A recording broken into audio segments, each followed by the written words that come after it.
ये कौन सी है? आज 24 है सर। 24 सितंबर।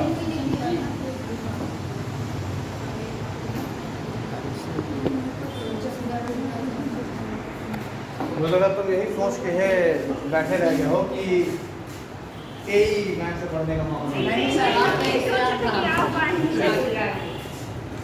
मैं इसकी बात कर रहा हूँ, पहले उसके बाद भाग जाता है ना।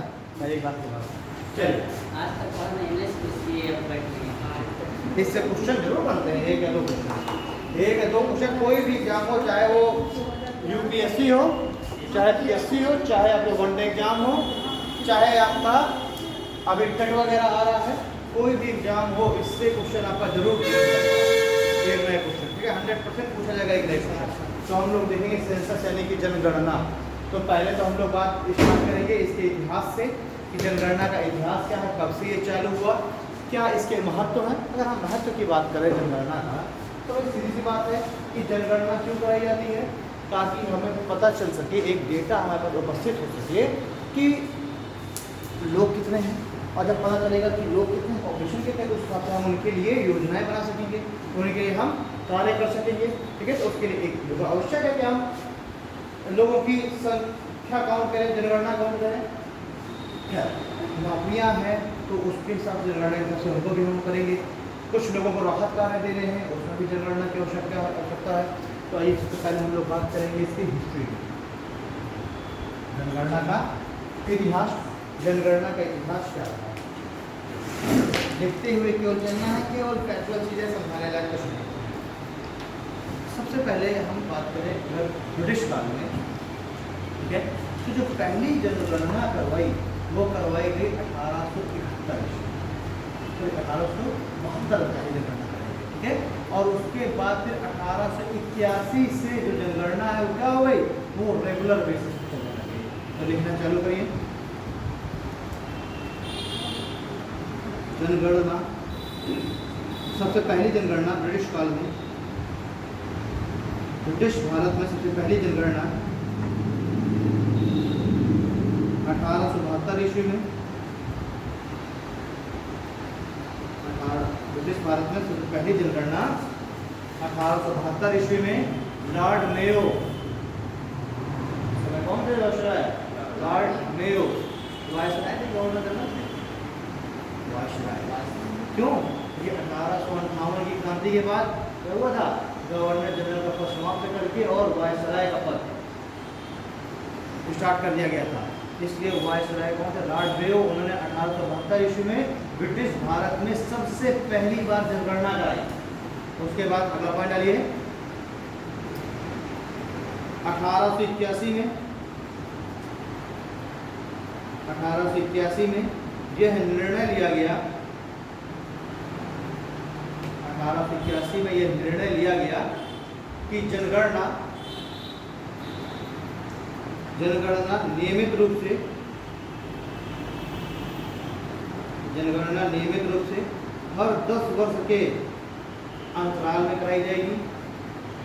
1882 ईस्वी में 1881 ईस्वी में निर्णय लिया गया कि जनगणना नियमित रूप से हर 10 वर्ष के अंतराल में कराई जाएगी। और इसका श्रेय किसको दिया गया, लॉर्ड रिपन। लॉर्ड रिपन ने ये स्टार्ट कराया, ठीक है, डैश करके लिख लेना, लॉर्ड रिपन। तो पहली जनगणना 1872 में लॉर्ड मेयो ने, और 1881 से उसको नियमित किसने करवा दिया, लॉर्ड रिपन ने। और अभी से 1881 से ही हर 10 साल में जनगणना कराई जाती है, ठीक है। अगला पॉइंट लिखिए,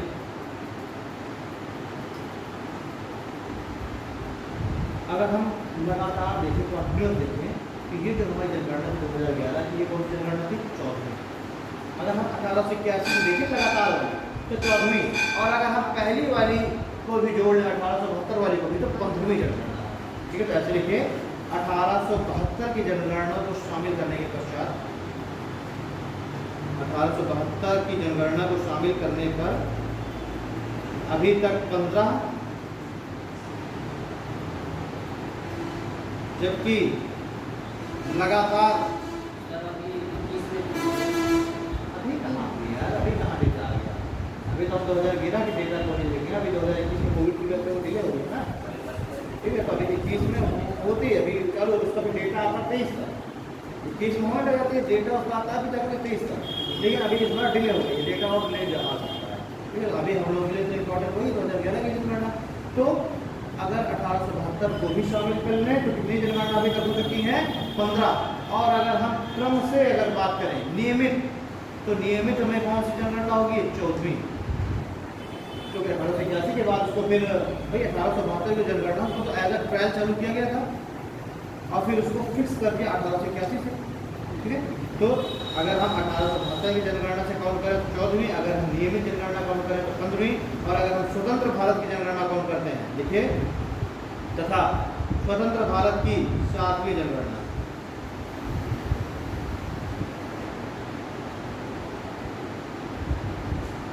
स्वतंत्र भारत की जो 2011 की जनगणना थी, कौन सी जनगणना? स्वतंत्र भारत की 7वीं। कुल जनगणना में देखें तो 15वीं, नियमित में देखें तो 2011 वाली जनगणना 14वीं। ठीक है, और स्वतंत्र भारत की 7वीं। ठीक है, अगला पॉइंट लिखिए इसमें 21वीं शताब्दी की दूसरी जनगणना,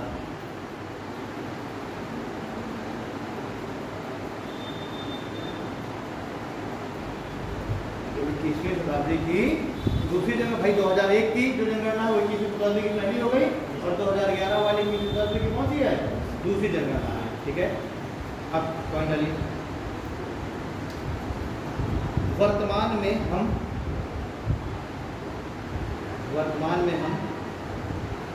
2011 की जनगणना के आंकड़ों, वर्तमान में हम 2011 की जनगणना के आंकड़ों पर निर्भर है। वर्तमान में हम 2011 की जनगणना के आंकड़ों पर निर्भर हैं।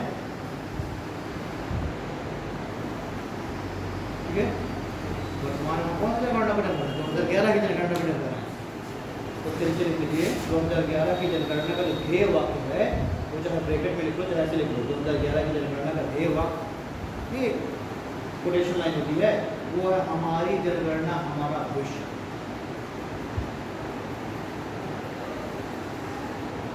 तो 2011 की जनगणना का ध्येय वाक्य हमारी जनगणना हमारा भविष्य।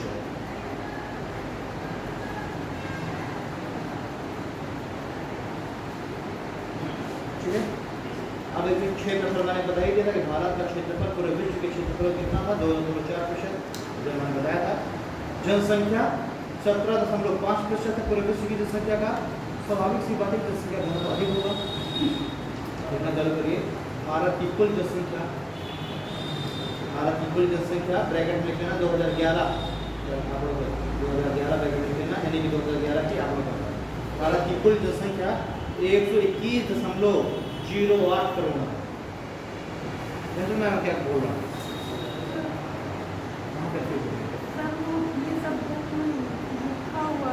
लिखा हुआ ना, तो यही तो सेंसस में लिखवाना, और क्या बताऊँ मैं सेंसस में?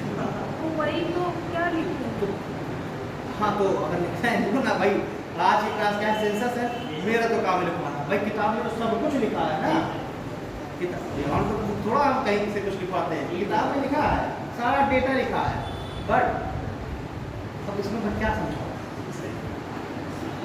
सही बताओ मैं क्या समझाऊँ? तो समझाने लायक, मैंने पहले आते क्या बोला कि आपकी क्लास पूरी की पूरी फैक्चुअल क्लास है, पूरा फैक्ट है, कोई फैक्ट नहीं लिखना, लिखना हो लिख लो, ना लिखना हो तो चल थोड़ा ही है। ठीक है, तो लिख लो। देखिए एक बार आप लिखेंगी तो थोड़ा सा चीज़ें ज़्यादा आएगा, याद रखना। भाई देखिए, सबसे ज़्यादा जो है अगर आप टेलीविज़न देखती हैं, देखी हुई चीज़ें ज़्यादा याद रहती हैं, उसके बाद सुनी हुई चीज़ें याद रहती हैं, और पढ़ी हुई चीज़ें सबसे कम याद रहती हैं। ठीक है, तो सुन लो, अब लिखा तो सकते नहीं है, तो सुनते हुए चलो, जो पसंद आए उसको लिखते हुए चलो। एक बार यहाँ पर बात हो गई, थोड़ा बहुत आपको याद रह सकता है। तो भारत की कुल जनसंख्या कितनी है? 121.08 करोड़। किस जनगणना के बेस पर है? 2011 की जनगणना के बेस पर। देखिए 2001 में जनसंख्या 102.87 करोड़ थी। 2001 में जनगणना कितनी थी? 102.87 करोड़। तो 2001 से 2011 में अगर हम देखें कितनी जनसंख्या बढ़ गई? 2001 से और 2011 में जनसंख्या कितनी बढ़ गई टोटल? 18.18 करोड़ की वृद्धि हो गई। कितनी हो गई? 18.18 करोड़ की वृद्धि हो गई 10 सालों में। और जानते हैं ब्राजील की कुल जनसंख्या कितनी है? 19.5 करोड़। यानी जितनी ब्राजील की जनसंख्या उतनी जनसंख्या हमारी 10 साल में बढ़ गई। ठीक है, चलिए कैसे आपको लिखना है भारत की कुल जनसंख्या ब्रैकेट में 2011 क्या प्रकरण था 1 करोड़। उसके नीचे लिखिए, आपसे से पूछा जाएगा। अभी करंट में है। अभी डेटा नहीं आया, एक एजम्पशन लगाया जा रहा है। देखिए 2011 की जनगणना के अनुसार हमारी जनसंख्या 1.08 करोड़। 2001 में कितनी थी? 102.87 करोड़। अब ये अनुमान लगाया जा रहा है कि 2021 की जो जनगणना आएगी, जो डेटा आएगा, उसमें हम 135 करोड़ हो चुके होंगे, क्योंकि हमने वो एल्गोरिथम हमने सॉल्व किया ना मैथ्स को। हम देख रहे हैं कि हर 10 की वृद्धि हमारी इतनी हो रही है, यानी कि लगभग हम 15 से 20% तो हम बढ़ ही गए होंगे। इसलिए कहते हैं बाद में कि हम 135 करोड़ लोग। अभी डेटा नहीं है, जब डेटा आएगा तब एग्जैक्ट पता चलेगा। अभी तो अगर आपसे पूछा जाएगा भारत की संख्या कितनी है, तो आप 135 नहीं लगाएंगे, आप क्या लगाएंगे? 121। ये आप तो वही बताएंगे ना जो डेटा है आपके पास। आप अपना एजम्पशन अपने मन से थोड़ा बता सकते हैं। हाँ, ये है मोदी जी के अनुसार ये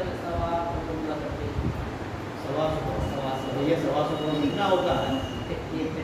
125 तो लगभग वही तो उन्होंने बोल दिया। हम 125 करोड़ लोग तो अब यार एक बात बताओ यार, 130 में तो 3-4 कोई छोटी सी बात है ना। और मोदी जी तो 2014 की बात आए ना, स्वाभाविक सी बात है। 2011 की जनगणना में 130 तक, 2014 तक तो हम वही रहेंगे आराम से 125 से ऊपर। और अभी तक तो आराम से इधर का डेटा आएगा तो आराम से 135 करोड़ होगी पक्का। और अगली जो जनगणना आएगी उसमें हम चाइना को पीछे छोड़ देंगे। तो देखिए 2011 में भारत की जनगणना कितनी है? 121.02 करोड़। और ये जो जनसंख्या है ना, वो देखिए कितने देशों को मिलाकर के, USA, Brazil, Australia, Japan, Canada, इतने देशों को मिला करके जितनी उनमें जनसंख्या है ना, सब में मिला करके उतनी हमारे अकेले जनसंख्या है। ठीक है, तो आपसे ऐसे कभी पूछा जाएगा कि भारत की जनसंख्या है वो कितने देशों के इक्वल है, तो जापान को हम मिला लें, यूएसए को मिला लें, इंडोनेशिया को मिला लें, ब्राजील को मिला लें, पाकिस्तान, बांग्लादेश, इनको अगर हम मिला लेंगे तो उतनी हमारी इक्वल जनसंख्या में रहेगी। तो ऐसे लिख लीजिए भारत की जनगणना 2011 में 121.02 करोड़। उसके आगे लिखिए ब्रैकेट में USA plus Indonesia plus Brazil plus Pakistan plus Bangladesh plus Japan, इनकी जनसंख्या है 121.43 करोड़। ये 6 देशों की जनसंख्या कितनी है मिला करके? 121.43 करोड़। और हमारी अकेले कितनी है? 121.02 करोड़। अगला पॉइंट लिखिए भारत की जनसंख्या 2000 ब्रैकेट में 2001, भारत की जनसंख्या ब्रैकेट में 2001 के आंकड़ों के अनुसार कितनी थी? 102.87 करोड़। ये बार ये मत लिखा करो आंकड़ों के अनुसार, वो सीधे भारत की संख्या 2001 यानी कि 16 से बात उसके आंकड़ों के अनुसार कितनी थी? 102.87 करोड़। ठीक है, उसके नीचे लिखिए भारत की 10वीं वृद्धि दर 18.18 करोड़, यानी 2011 के एक के मुकाबले में 2011 में कितने करोड़ बढ़ गए? 18.18 करोड़ बढ़ गए। 10 साल में 18.18 करोड़ की वृद्धि हुई। और ब्राजील की कुल जनसंख्या उसके इक्वल है 19.5 करोड़। ठीक है, अगर हम परसेंटेज में बात करें कि वार्षिक वृद्धि दर कितनी रही, अगर हम वार्षिक वृद्धि दर देखें तो 10वीं वृद्धि दर देखें, ये यहाँ से क्वेश्चन पूछा जाएगा। देखिए भारत की वार्षिक वृद्धि दर है 1.64 करोड़। देखो तो वार्षिक वृद्धि दर कैसे निकालेंगे भाई? 2019 में उन्होंने एजम से निकाला इतनी, और 20 में इतनी, एक साल में जितनी बढ़ गई वो क्या होगी? वार्षिक वृद्धि दर कितनी है? वार्षिक वृद्धि दर 1.64 करोड़। ठीक है, और 10 की वृद्धि दर 17.7 करोड़। 10 की वृद्धि दर समझना कैसे निकाला जाएगा? सुमन, 10 की वृद्धि दर कैसे निकाला जाएगा? अरे 2001 की जनगणना थी 102 करोड़ और 2021 की जनगणना 121 करोड़, डिफरेंस आया 18। तो हमने उसका रेशियो निकाल लिया, कितने प्रतिशत हुआ वो हो गया आपका 17.7 7%। ठीक है, क्वेश्चन यहाँ से पूछे जाते हैं। तो बताइए भारत की वार्षिक वृद्धि दर कितनी है? तो 1.64 करोड़, क्योंकि डेटा हमारा लेटेस्ट है, ये 2011 का डेटा। और दशकीय वृद्धि दर भारत की कितनी है? तो 17.7%। वार्षिक 1.64%, दशकीय 17.7%। अगर पूछ लिया जाए बताइए 2001 के मुकाबले में 2011 की जनसंख्या कितनी बढ़ गई? तो 18.8 करोड़। बात बन रही? 18.8 करोड़। चलिए अब लिखिए, दशकीय वृद्धि दर हो गई। हाँ, 2011 की जनगणना के अनुसार गांवों में 68.9% लोग निवास करते हैं। आप इसको कैसे लिखोगे अपने हिसाब से? 2011 की जो जनगणना आई उसके अनुसार कुल जनसंख्या के 68.9% लोग गांवों में निवास करते हैं। इन सब जगह से क्वेश्चन बनता है, पूछा जाएगा बताइए कुल जनसंख्या के कितने % लोग गांवों में निवास करते हैं। ठीक है, दे दिया जाएगा 2011 की जनगणना के अनुसार। तो आप क्या बताएंगे? 68.9% लोग गाँव में निवास करते हैं। मतलब कि सीधा सीधा सा 31.1% लोग कहाँ निवास कर रहे हैं? शहरों में। अभी तो नहीं कहते कि भारत जो है कहाँ बसता है? गाँवों में बसता है। ठीक है, अब महात्मा गांधी ने भी कहा था कि अगर भारत का विकास करना है तो उसके गाँवों का विकास करो, गाँवों को आत्मनिर्भर बनाओ। मैंने DPSU में बताया होगा आर्टिकल 42 के अंतर्गत, गाँवों को आत्मनिर्भर बनाओ, गाँवों में रोजगार के अवसर सृजित करो, अपने आप गाँव डेवलप। ठीक है, ठीक है। अगला पॉइंट इसके नीचे लिखिए, ये सारे जो है फैक्चुअल पॉइंट स्टार बना के सब लिखते हुए चलो। मैंने सब देखो, ये सब मुझे भी ढूंढना पड़ा है, मैंने ये सब ढूंढा है, मैंने 1-2 सोर्सेज से ढूंढा हुआ है, इसलिए जो है कुछ ज़्यादा चीज़ें मिलती है।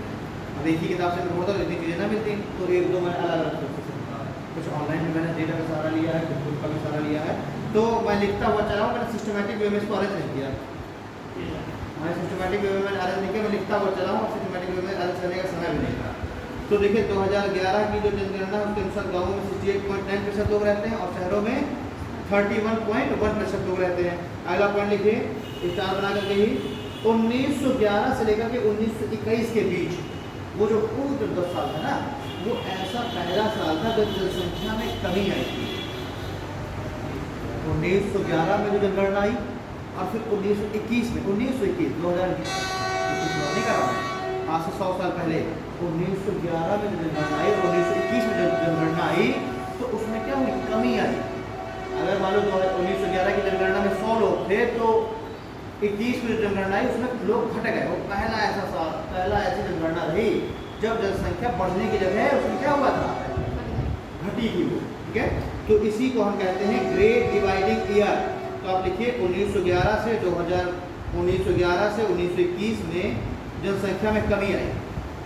1911 से 1921 की जो वो दशकीय जनसंख्या है उसमें कमी आई। कमी कितनी आई? -0.31%। तो लोगों को लिखने में समझ नहीं आ रहा है ना, कैसे लिखना? ऐसे लिखना है आपको 1911 डैश 1921 और फिर डैश करके लिख लो जनसंख्या में कमी आई। जैसे जो ये इस तरह लिखवाने वाली चीज़ होती है इनको भी शॉर्ट में लिखो बिल्कुल, तभी तुम लिख पाओगे। अगर ये सब इस तरह की चीज़ें तुमने लॉन्ग में लिखनी चालू कर दी तो हमेशा कंफ्यूज हो जाओगे। ऐसे लिख सकते 1911 डैश 1921 ऐसे करके लिख लो जनसंख्या में कमी। और कितनी कमी? -0.31%। कितना शॉर्ट हो गया?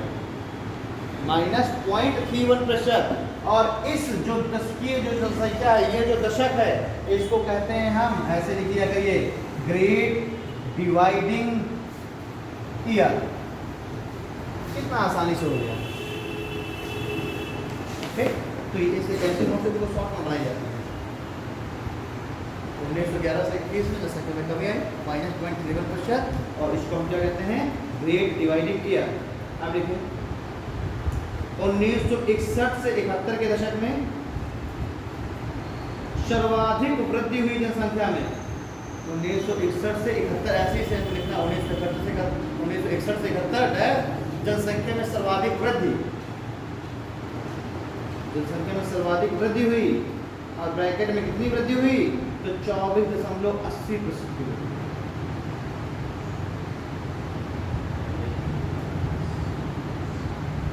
इस बार की अगर 10 की वृद्धि देखें तो 17.7% थी 2001 से लेकर 11 में, और 1961 से 71 में कितनी हमारी 10 की वृद्धि, 24.80%।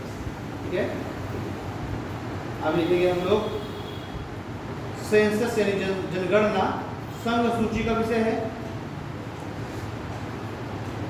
सेंसस यानी कि जनगणना है वो किसका विषय है, संघ सूची का विषय है।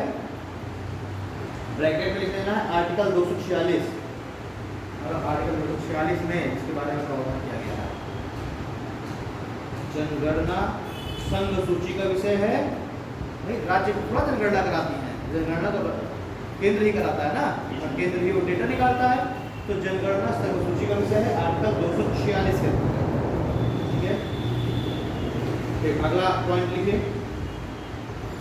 ये जनगणना जो करवा रही है केंद्र सरकार, ये जनगणना अधिनियम पारित किया गया 1948, तो उसके तहत में केंद्र सरकार हर 10 साल में क्या करती है, भाई जब हम आज़ाद हुए, आज़ाद होने के बाद आप सारे काम हम अपने हिसाब से करेंगे। 1881 में तो ब्रिटिश ने चालू की थी ना जनगणना, तो जब हम आज़ाद हुए तो 1948 में हम क्या लेके आए, जनगणना अधिनियम हमने पारित किया, और जनगणना अधिनियम 1948 के तहत ही हम हर 10 साल में हम जनगणना क्रम से हर 10 साल में जनगणना करा रहे हैं। ठीक है, तो 4 लाइन लिखना है, जनगणना अधिनियम 1948 के तहत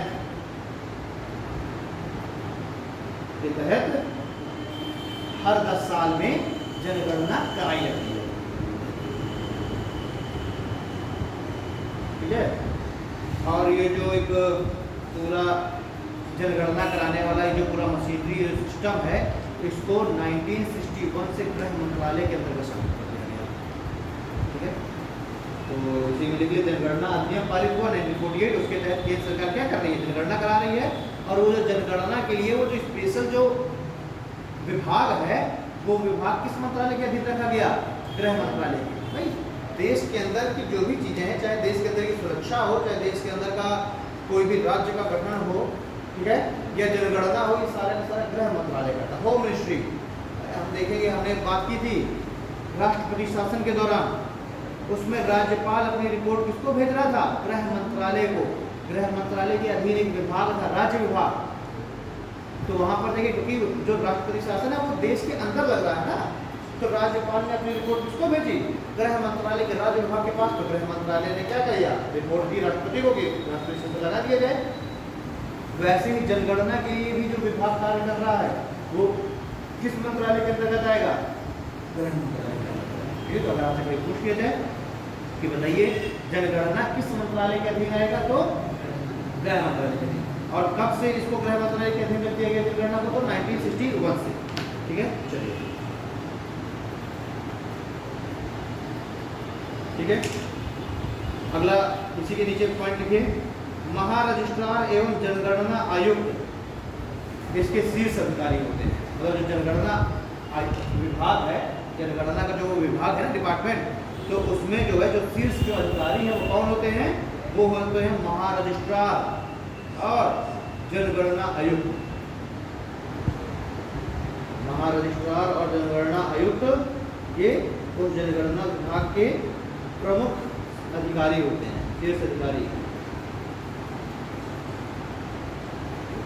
ये तो हो गई कुछ मिसलेनियस चीजें, ये मिसलेनियस चीजें हो गई। अब हम सीधे आ जाएंगे 2011 के जनगणना के ऊपर, और हम सारे डेटा आप देखना चालू कर देंगे। आप देख लीजिए, ये गृह मंत्रालय है,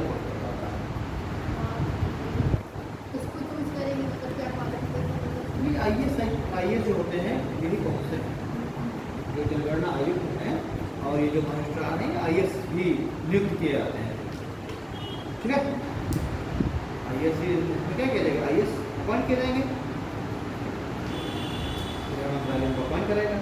हाँ, अब लिख लीजिए कुछ प्रमुख तथ्य 2011 की जनगणना पर आधारित कुछ प्रमुख तथ्य। अभी तो ये चल रही थी, अब लिख लेना है 2011 की जनगणना पर आधारित कुछ प्रमुख तथ्य। अब कुछ प्रमुख तथ्य में लिखते हुए चलिए। भारत का कुल क्षेत्रफल 32,87,263 किलोमीटर स्क्वायर है। कुछ प्रमुख तत्व में आप लिखते हुए चलिए सुनाई से कम से भारत का कुल क्षेत्रफल 32,87,263 किलोमीटर स्क्वायर है। ये सारा का सारा 2011 की जनगणना के बेस पर मैं सबको बताऊँ सारा डेटा। फिर अगला पॉइंट लिखिए, कुल जनसंख्या भारत की 121.08 करोड़ है। 121.08 करोड़ है, ठीक है। इसकी कुल जनसंख्या नीचे लिखिए, पुरुष जनसंख्या 62.31 करोड़। पुरुष जनसंख्या कितनी है? 62.31 करोड़, जो कि कुल जनसंख्या का है, ब्रैकेट में लिख लेना 51.47%। कुल जनसंख्या नंबर में तो है 62.31 करोड़, लेकिन अगर हम परसेंटेज की बात करें तो 51.47%। ठीक। अब उसके बाद कुल महिला जनसंख्या 58.74 करोड़। कुल महिला जनसंख्या है 58.74 करोड़, ब्रैकेट में लिखना है 48.53%। कहाँ को याद आ सकता है? सर ये 51.47 वो भारत की। ये देखिए, पुरुष की कुल जनसंख्या तो पुरुषों की है 62.31 करोड़, ठीक है। अब ये 62.31 करोड़ कितने प्रतिशत है कुल का, वो मैंने लिखवाया ब्रैकेट में 51.47%, ठीक है। अब महिलाओं की कुल जनसंख्या कितनी है? 58.74 करोड़, और ये कुल जनसंख्या का कितना प्रतिशत है? 48.53%। अब लिखिए ग्रामीण जनसंख्या। ग्रामीण जनसंख्या है कुल 83.34 करोड़। टोटल 121 करोड़ में से 83.34 करोड़ कहाँ रह रहे हैं? ग्रामीण सेक्टर में, गांव में। और ये कुल जनसंख्या का कितना प्रतिशत है? तो 68.8%। 68.8%। अब लिखिए नगरीय जनसंख्या 37.71 करोड़। नगरीय जनसंख्या 37.71 करोड़, और ये परसेंटेज में है 31.2%, ठीक है। 31.2%। 37.71 करोड़ जनसंख्या है, और वो टोटल जनसंख्या कितना प्रतिशत है? तो 31.2%, ठीक है। अब इसके नीचे है दशकीय वृद्धि। 2011 की जनगणना है, इसमें दशकीय वृद्धि कितनी बताई गई? 17.7%। पहले भी लिखवा चुका हूँ, लेकिन अब यहाँ पर दशकीय वृद्धि कितनी है? 17.7%। और अब नीचे लिखिए इंपॉर्टेंट, बहुत मोस्ट इंपॉर्टेंट, दशकीय वृद्धि ब्रैकेट में नगर, मतलब नगरों में इन 10 साल में कितनी वृद्धि हो गई? नगरों में कैसे? नगर में रहने वाले लोगों की, मान लो अगर 2011 में अगर 50 लोग रह रहे थे तो 2001 की जनगणना के अंदर 50 लोग रह रहे थे, तो 2011 में कितने लोग बढ़ गए? ठीक है। तो नगरी दशकीय वृद्धि तो हमने लिख ली 17.7%। अब लिखना है दशकीय वृद्धि ब्रैकेट में नगर, इसमें 31.8% की वृद्धि हुई। अगर 100 लोग नगरों में रह रहे थे पहले, तो 10 साल बाद कितने बढ़ गए? 131 लोग रहने लग गए, ठीक है। यानी कि हम देख रहे हैं कि लगातार गांव सेक्टर से लोग माइग्रेट कर करके कहाँ आ रहे हैं? शहरों में रह रहे हैं। यही कारण है कि शहरों में रहने की लोगों की जगह कम हो रही है, लोगों की जो स्टैंडर्ड ऑफ लाइफ है वो घट रही है। भाई लोगों के पास रोजगार है नहीं शहर में, लेकिन शहर में आदमी रहना चाह रहा है।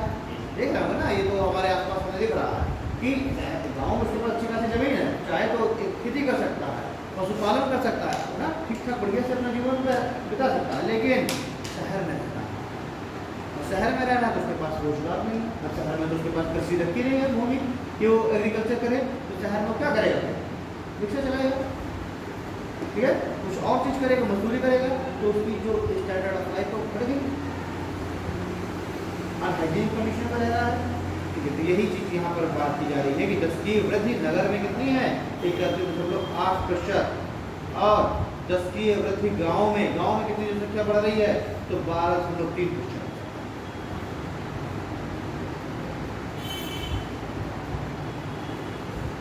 दशकीय वृद्धि नगरों में 31.8 और ग्रामीण में 12.3%। अब देखिए लिंगानुपात, सेक्स रेशियो क्या है 2011 के आंकड़ों के अनुसार?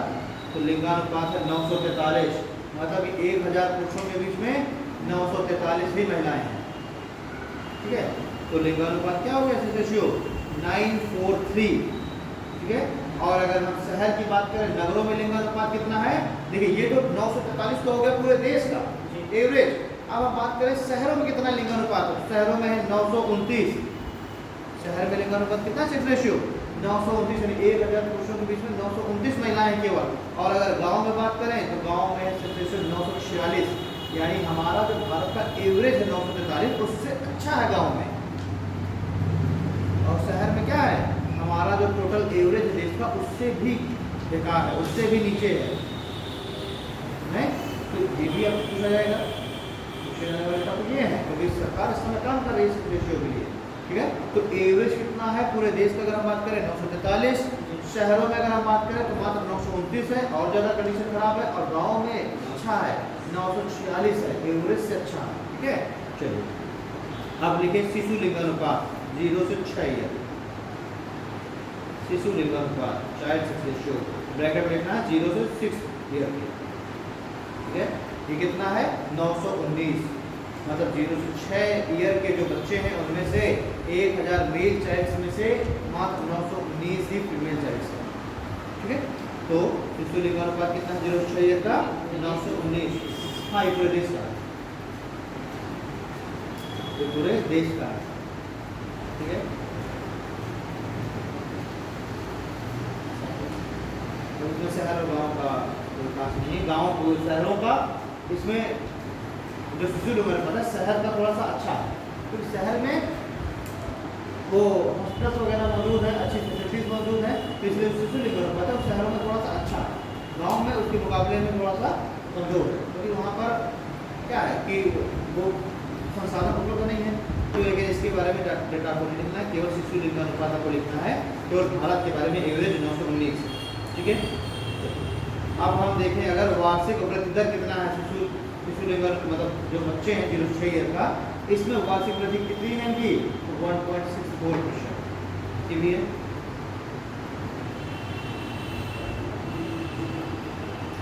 वार्षिक वृद्धि दर क्या हो गई, अच्छा ये वार्षिक वृद्धि दर तो मैंने उसकी लिखवाई थी ना, जब हम लोगों ने एवरेज पूरे भारत की देखी थी तो 10 की 17.7 थी और वार्षिक कितनी थी 1.64%, इसलिए सिस्टमैटिक वे में मुझे नोट कर लेना चाहिए, जहाँ जहाँ मुझे मिला मैं नोट करते गया, नोट करते गया, तो मुझे यहाँ पर जो है खैर। अब बात करते हैं हम लोग लिटरेसी की, साक्षरता की। साक्षरता है पूरे भारत की, अगर हम एवरेज की बात करें तो है 73%। भारत की लिटरेसी रेशियो क्या है 73%, यानी भारत के 73% लोग एवरेज की अगर बात करें तो साक्षर है, 27% अभी भी साक्षरता नहीं मिल पा। इसमें से अगर हम पुरुष की बात करें, पुरुष लिटरेसी की, मेल लिटरेसी की, तो वो है 80.9%, और फीमेल की अगर बात करें तो क्या है 64.6%। है नहीं भाई, हिसाब से लिखो, पुरुष जो लिटरेसी है वो है 80.9% और महिला साक्षरता दर है 64.6%, ठीक है। और पूरे एवरेज की अगर हम बात करें तो कितना 73, पुरुष की ज़्यादा है तो महिलाओं को और सी बात है कम होगी एवरेज से, ठीक है। चलिए इसे हम लोग महिला साक्षरता के लिए काम कर रहे हैं, बहुत सारे मुहिम चला रहे हैं, लड़कियों को शिक्षित करो। अब हम बात करें अगर रूरल एरिया में लिटरेसी की बात करें, ग्रामीण सेक्टर में, तो लिखिए ग्रामीण साक्षरता 67.8%, ग्रामीण साक्षरता क्या है 67.8%, और नगरीय साक्षरता है 84.1%। एक बार सर रिपीट करिएगा। ग्रामीण साक्षरता दर है 67.8% और शहरी साक्षरता दर है, नगरीय साक्षरता दर 84.1%। हमारे टोटल भारत की एवरेज 73, स्वाभाविक सी बात शहरों में ज़्यादा पढ़े लिखे लोग हैं तो गाँव में एवरेज से कम जाएगा, अभी तो मिलाकर के एवरेज हो गया ना, एक ज़्यादा एक कम, एवरेज 73, जो शहरों में है 84.1% और गाँव में मात्र 67.8% लोग ही लिटरेट हैं। अब लिखिए जनसंख्या घनत्व,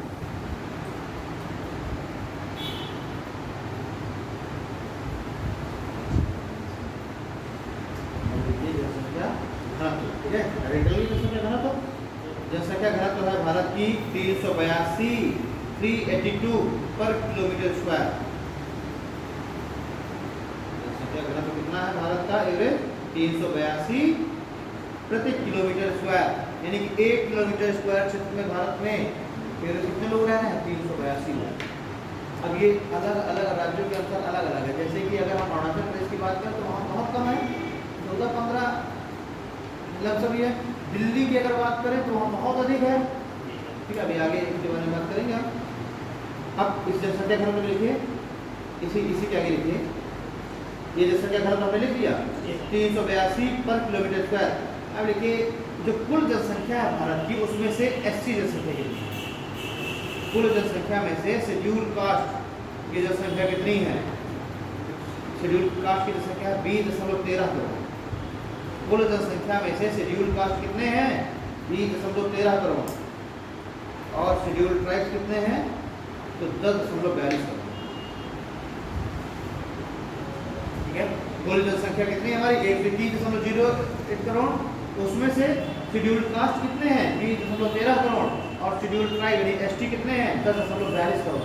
ठीक है, शेड्यूल कास्ट के आगे वहीं पे लिखना है जहाँ पे 20.13 करोड़ लिखा, उसी के आगे ब्रैकेट में लिख लो 16.6%, यानी कुल जनसंख्या का 16.6% है शेड्यूल कास्ट और 8.6% है शेड्यूल ट्राइब्स। नीचे वाले में लिख लेना ब्रैकेट में 8.6%।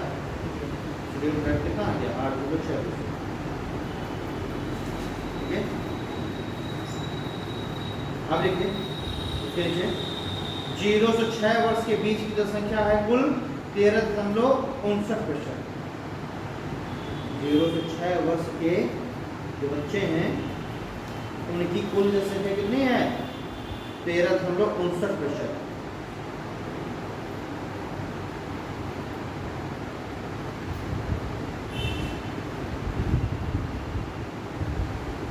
ठीक है, 0 से 6 वर्ष के बच्चों की जनसंख्या 13.59% हो गई। अब लिखे राज्यवार जनसंख्या। अब हम स्टेट वाइज सबको अलग अलग देखेंगे। ये तो सारा पूरे देश के लिए हो गया। भारत के लिए एवरेज क्या है, जनसंख्या घनत्व क्या है, ठीक है, साक्षरता शहरों में। अब हम स्टेट वाइज देखेंगे राज्यवार जनसंख्या। लिखिए पहली हेडिंग लगी जनसंख्या, तो पहले हम देखेंगे कुल पॉपुलेशन। ऐसे आप करते हुए चलिएगा। जैसे मैं पहले बताऊं जनसंख्या, तो आप हेडिंग ऐसे डालिए जनसंख्या। आप हेडिंग डालेंगे क्या? जनसंख्या। इसके नीचे मैं पहले लिखूंगा आपको राज्य के बारे में, और फिर जो है दोबारा मैं जनसंख्या लिखूंगा मैं यूनियन टेरिटरीज के बारे में। ठीक, तो जब मैं ऐसे अभी लिखाऊंगा जनसंख्या मैंने लिखवाई, अभी हम कुल पॉपुलेशन की बात कर रहे हैं। ऐसे आप लिखे जनसंख्या, ब्रैकेट नीचे राज्य के बारे में पहले लिखवाऊंगा, और इसमें इस तरीके से आप करेंगे अधिकतम और नीचे लिखेंगे न्यूनतम। बस अब मैं लिखवाते हुए चला चलूंगा अधिकतम में कौन से हैं और फिर न्यूनतम में कौन कौन से हैं। ठीक है, तो अधिकतम में सबसे पहले हम लिखेंगे सबसे बड़ा, फिर उससे छोटा, फिर उससे छोटा अधिकतम में, और न्यूनतम में सबसे कम किसकी है, फिर उससे ज़्यादा किसकी है, फिर उससे ज़्यादा किसकी है। ठीक है, सेम यही चीज़ फिर आप जनसंख्या यूनियन टेरिटरी में आप लिखेंगे मैक्सिमम और मिनिमम। तो इस तरीके से लिखते हुए चलना जल्दी काम हो जाएगा। सबसे पहले हम बात करें जनसंख्या किसकी? राज्यों की। जनसंख्या के नीचे ब्रैकेट लिखे राज्य। अब एक तरफ ऊपर लिखे अधिकतम और न्यूनतम, उसी तरीके से मैक्सिमम एंड मिनिमम। तो मैक्सिमम में कौन कौन से हो जाएंगे? सबसे पहले उत्तर प्रदेश, फिर महाराष्ट्र, भरते हुए क्रम में लिख रहे हैं तो सिंबल आप समझ रहे हैं ना, इस तरह बनाते हुए चलना है। पहले यूपी, फिर बिहार, ऐसे, और ऐसे यूपी फिर बिहार, फिर उसके बाद, ठीक है, इस तरीके से हम चलेंगे। और जब हम न्यूनतम की बात करेंगे तो मान के चलिए हम इसको जस्ट बिल्कुल इस तरह से बनाएंगे, उल्टा करेंगे, यानी सबसे कम, फिर उससे ज़्यादा, फिर उससे ज़्यादा, ऐसे जस्ट इसको। ठीक है, हम क्या करेंगे? आरोही और अवरोही क्रम में हम लिखते हुए चलेंगे। तो देखिए पहले सबसे अधिकतम में उत्तर प्रदेश, फिर महाराष्ट्र है, फिर बिहार है, फिर आपका वेस्ट बंगाल है, और फिर आंध्र प्रदेश है। हमने देखे उत्तर प्रदेश, महाराष्ट्र, बिहार, वेस्ट बंगाल और आंध्र प्रदेश। न्यूनतम में देखें तो सबसे कम जनसंख्या है सिक्किम। न्यूनतम में सबसे कम सिक्किम में, फिर उससे अधिक मिजोरम में, सबसे कम सिक्किम, फिर उससे अधिक मिजोरम, और फिर उससे अधिक अरुणाचल प्रदेश। बस तीन ही लिखिए, फिर अरुणाचल प्रदेश। यानी कि अगर टॉप मतलब सबसे कम जनसंख्या वाले 3 राज्यों की हम बात करें तो उन 3 राज्यों में सिक्किम, मिजोरम और अरुणाचल प्रदेश है। अब नीचे डालिए जनसंख्या यूनियन टेरिटरी, जनसंख्या यूटी, फिर वैसे ही मैक्सिमम एंड मिनिमम, फिर वही मैक्सिमम और मिनिमम। तो मैक्सिमम हो गई दिल्ली, दिल्ली के बाद पुडुचेरी, फिर चंडीगढ़, मिनिमम में अगर हम बात करें तो लक्षद्वीप, और फिर उससे अधिक सबसे कम तो लक्षद्वीप में है मिनिमम में, और फिर उससे अधिक है दमन और दीव में, सबसे कम लक्षद्वीप और फिर दमन और दीव में।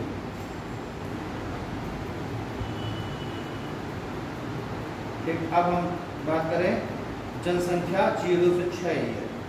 जनसंख्या वैसी जनसंख्या लिखे, जनसंख्या के नीचे लिख लीजिए ये तो कुल हो गई। हाँ?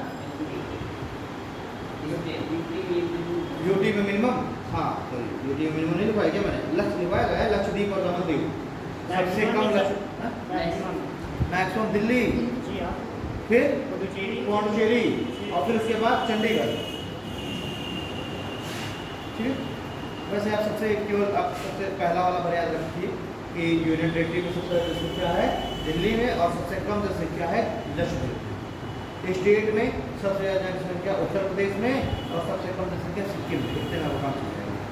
अब लिखने हैं हमें जनसंख्या 0 से 6 ईयर, ये तो कुल की हो गई जनसंख्या 0 से 6 ईयर और स्टेट के लिए जनसंख्या 0 से 6 ईयर, इसके लिए स्टेट के लिए। फिर वैसे ही मैक्सिमम एंड मिनिमम, फिर से वैसे मैक्सिमम ऊपर मैक्सिमम नीचे मिनिमम।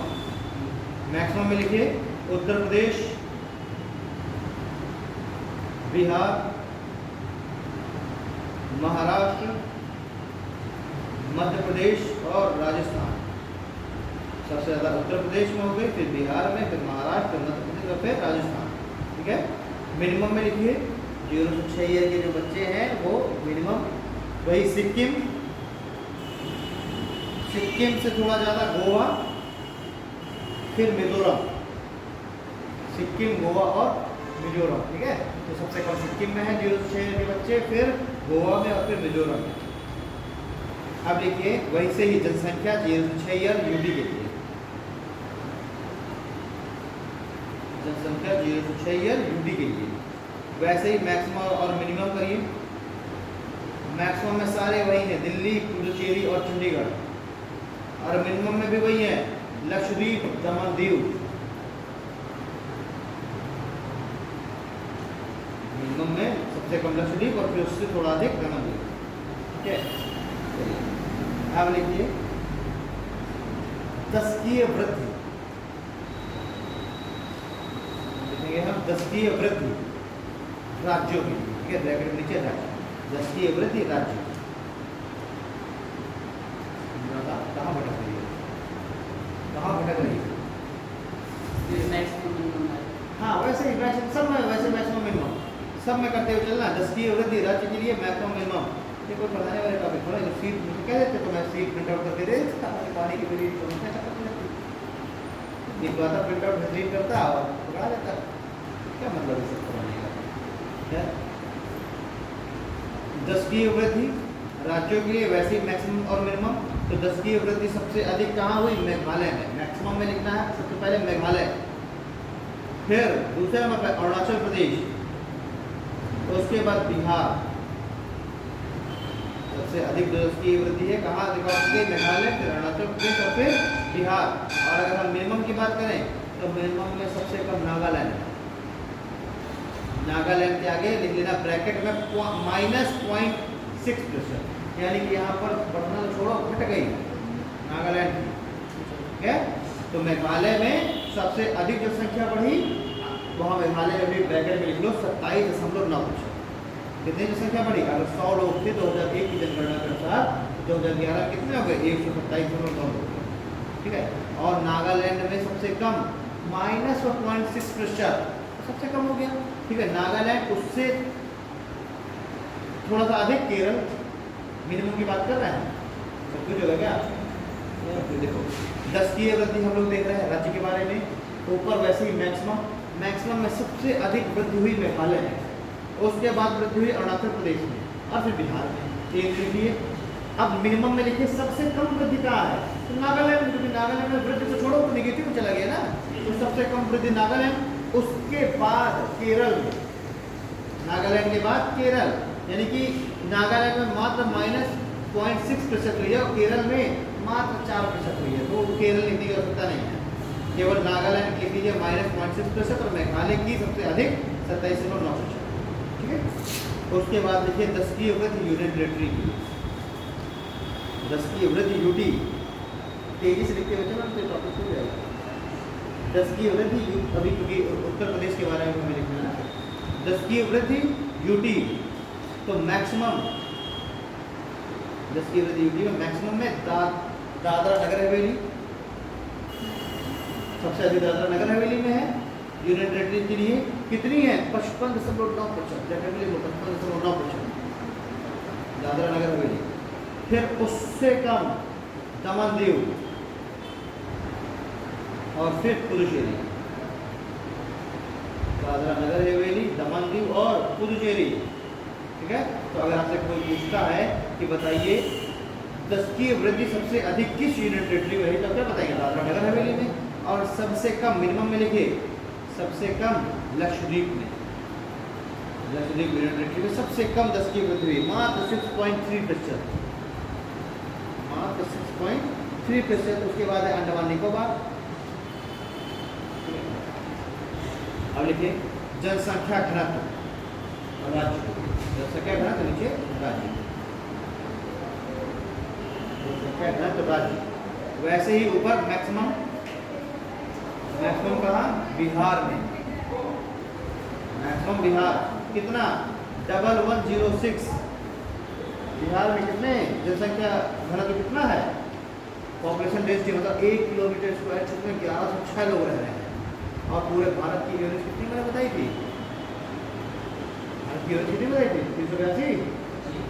ठीक है, तो और बिहार में कितना है जनसंख्या घनत्व, 1106, मतलब कि 1 किलोमीटर स्क्वायर में 1106 लोग रह रहे हैं। ठीक है, सबसे ज़्यादा बिहार में, फिर उसके बाद वेस्ट बंगाल, सबसे बिहार की बात की वेस्ट बंगाल, फिर वेस्ट बंगाल के बाद केरल, ये मैक्सिमम की बात हो रही है। सबसे अधिक जनसंख्या घनत्व कहाँ है, बिहार में है, फिर उसके बाद जनसंख्या घनत्व कहाँ है, वेस्ट बंगाल में है, फिर केरल में है, और चौथे नंबर पर हमारा आता है उत्तर प्रदेश। उत्तर प्रदेश के आगे लिख लेना ब्रैकेट में 829, उत्तर प्रदेश के आगे ब्रैकेट में लिख लेना 829। उत्तर प्रदेश का घनत्व कितना है, भारत के एवरेज से बहुत अधिक है, 830। ठीक है, और सबसे कम में लिखिए मिनिमम में जनसंख्या घनत्व किसका है, अरुणाचल प्रदेश, मात्र 17, ब्रैकेट में 17, जहाँ बिहार में 1 किलोमीटर स्क्वायर में लोग रह रहे हैं, बट 1 किलोमीटर स्क्वायर का हमने रेडियस खींचा, उसमें 1106 लोग रह रहे हैं, वहीं अरुणाचल प्रदेश में मात्र 17 लोग। ठीक है, तो सबसे मिनिमम जनसंख्या घनत्व कहाँ है, अरुणाचल प्रदेश, मात्र 17, उसके बाद मिजोरम, फिर सिक्किम, अरुणाचल प्रदेश में सबसे कम जनसंख्या घनत्व मिजोरम और फिर सिक्किम में। अब देखिए जनसंख्या घनत्व यूनियन टेरेटरी यूटी, जनसंख्या घनत्व यूटी, यूटी में मैक्सिमम दिल्ली में,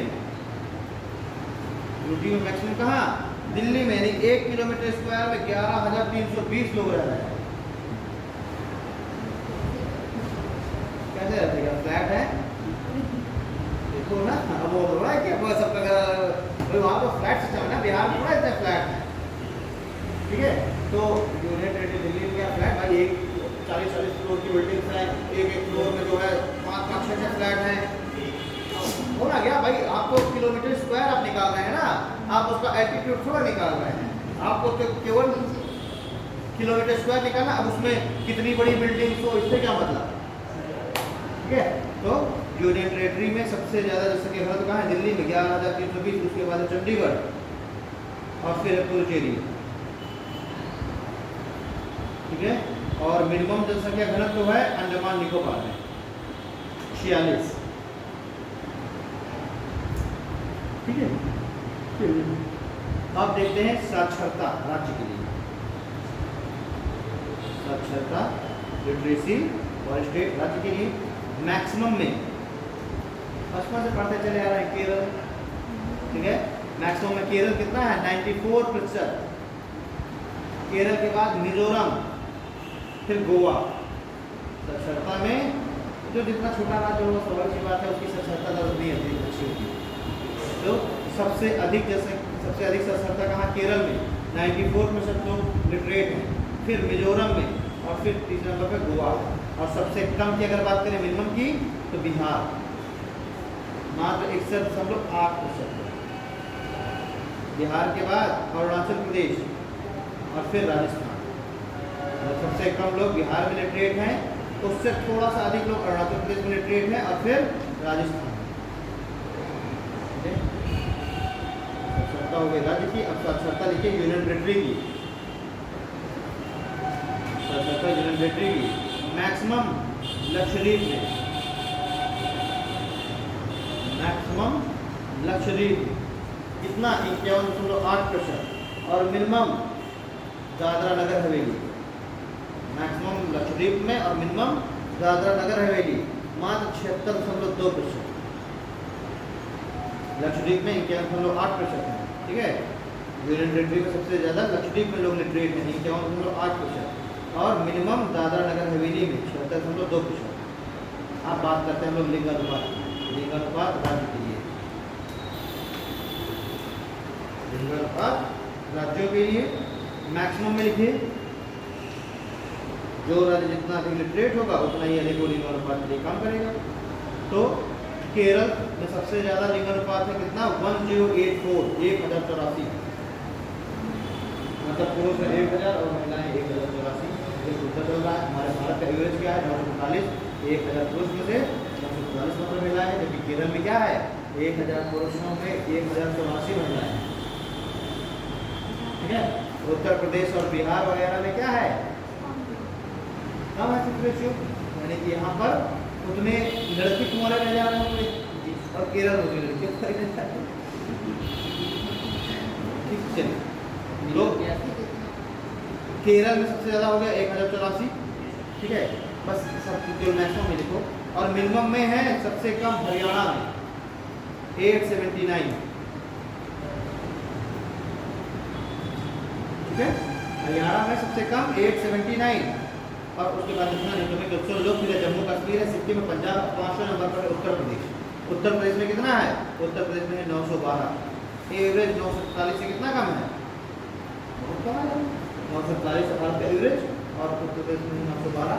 सबसे कम कहाँ पर, हरियाणा में 879, ठीक। तो हरियाणा की कंडीशन और ख़राब है वहाँ पर। तो अच्छा एक वीडियो बड़ा वायरल हुआ था हरियाणा के कुछ मौजूदों का, तो सलमान खान को उन्होंने वोट किया था कि जो है शादी करना पसंद होनी चाहिए, ठीक है। वो वीडियो बड़ा वायरल हुआ था फेसबुक में, तो काफ़ी सारे ऐसे जो कहते हैं तो उसमें जो है वीडियो क्लिप मतलब सलमान खान के भी जो है शादी करा, ठीक है। सबकी नहीं तो एक दो की तो करा दो, ठीक है, इस तरह का था। तो वहाँ पर क्योंकि देख रहे हैं कि 1 पुरुष 1000 महिलाएं 879, तो स्वाभाविक सी बात है कि 121 पुरुष अधिक है, तो कहाँ से शादी होगी, ठीक है। चलिए अब हम अगर बात करें लिंगानुपात यूनियन टेरिटरीज की, यूनियन टेरिटरी की बात करें मैक्सिमम है पुदुचेरी में,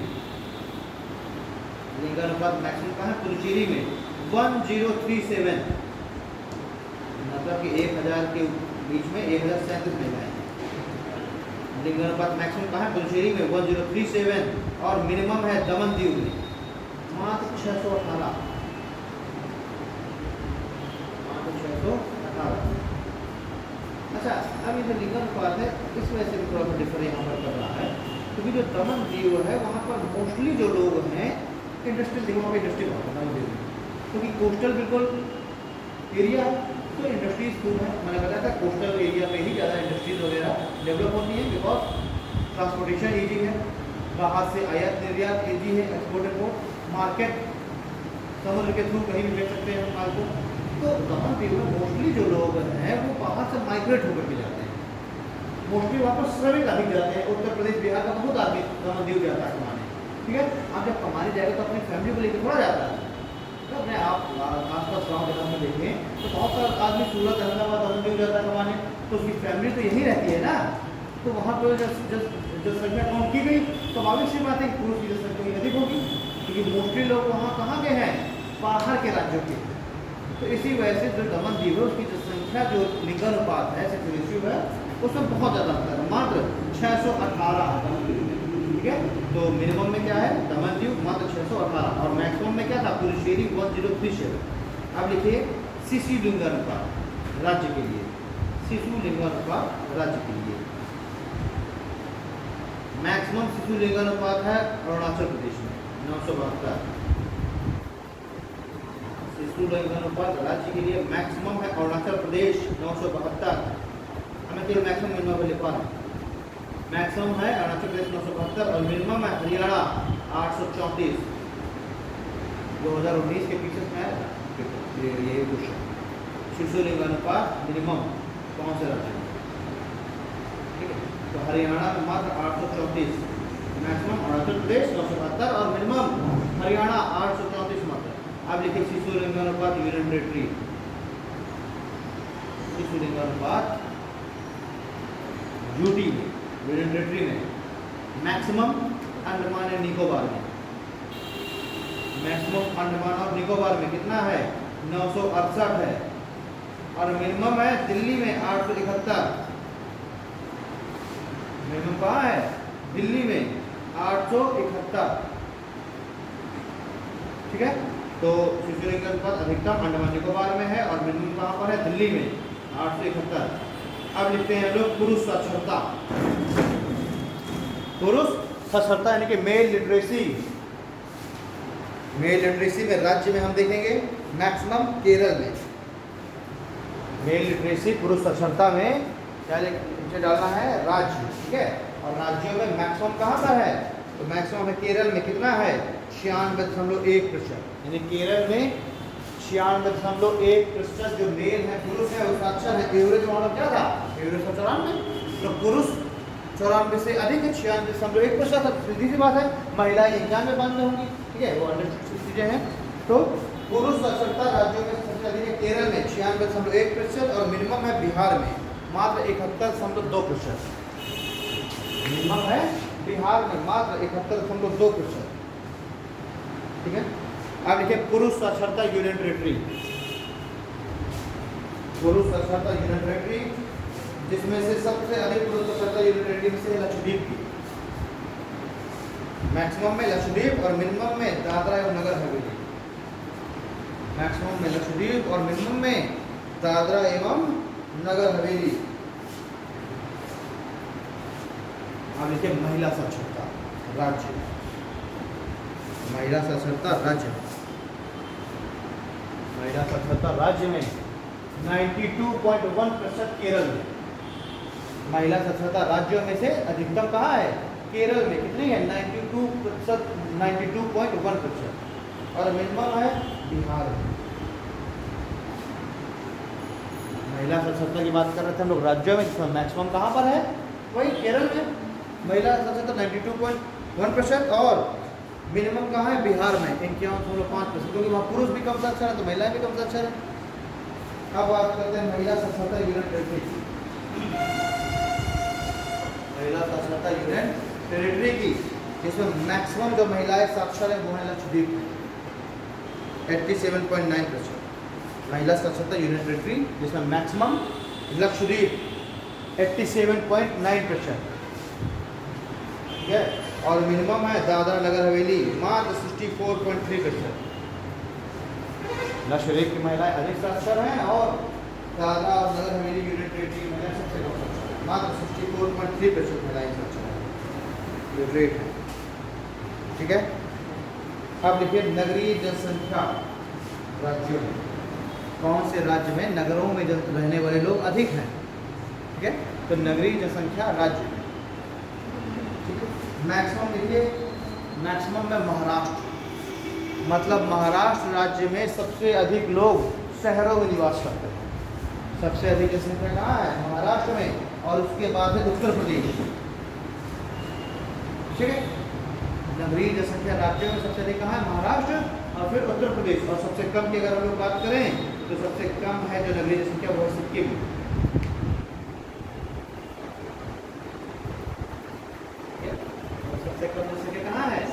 सिक्किम। अब बात करें नगरीय जनसंख्या यूनियन टेरिटरी में, नगरीय जनसंख्या यूनियन टेरिटरी में कौन सा यूनियन टेरिटरी होगी जहाँ पर सबसे ज्यादा लोग नगरों में रह रहे हैं? सोचो जरा, अरे दिल्ली होगा ना, दिल्ली को देखिए यूनियन टेरिटरी में लोग कितने ज्यादा रह रहे हैं, बाहर से भी लोग दिल्ली आ रहे हैं, ठीक है। तो नगरीय जनसंख्या यूनियन टेरिटरी में मैक्सिमम दिल्ली और मिनिमम में लक्षद्वीप, मैक्सिमम दिल्ली और मिनिमम में लक्षद्वीप, ठीक है। हाँ, तो नगरीय जनसंख्या लिख गई। अब लिखेंगे हम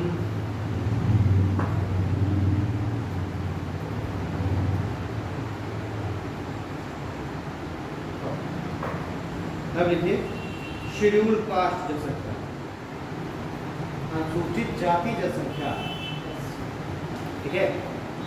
शेड्यूल कास्ट जनसंख्या ब्रैकेट नीचे लिखिएगा राज्य, ठीक है।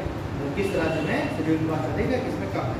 शेड्यूल कास्ट जनसंख्या राज्य के लिए मैक्सिमम लिखिए उत्तर प्रदेश, मैक्सिमम में सबसे अधिक शेड्यूल कास्ट कहाँ निवास कर रहा है? उत्तर प्रदेश में।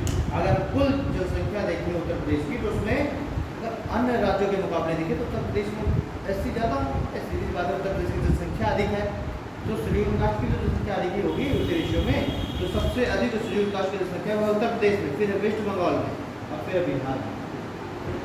उत्तर प्रदेश, फिर वेस्ट बंगाल, फिर उससे कम बिहार में। और मिनिमम अगर हम जनसंख्या देखें शेड्यूल कास्ट की तो मिजोरम में,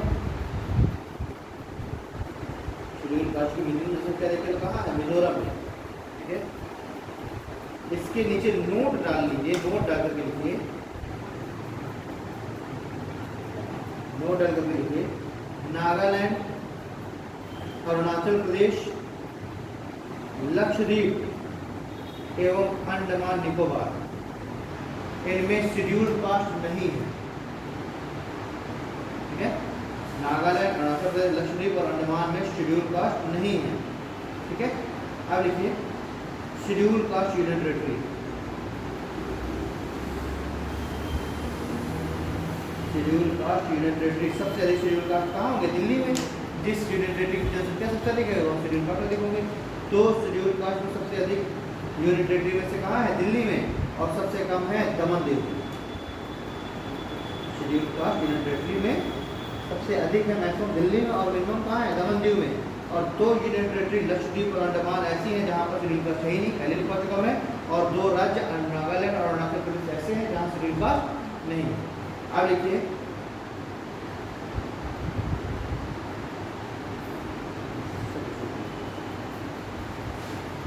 अगर हम प्रतिशत में बात करें, देखिए ये तो नंबर हो गई, नंबर ऑफ जनसंख्या, इसको लिखना नहीं कुछ इम्पोर्टेंट नहीं है।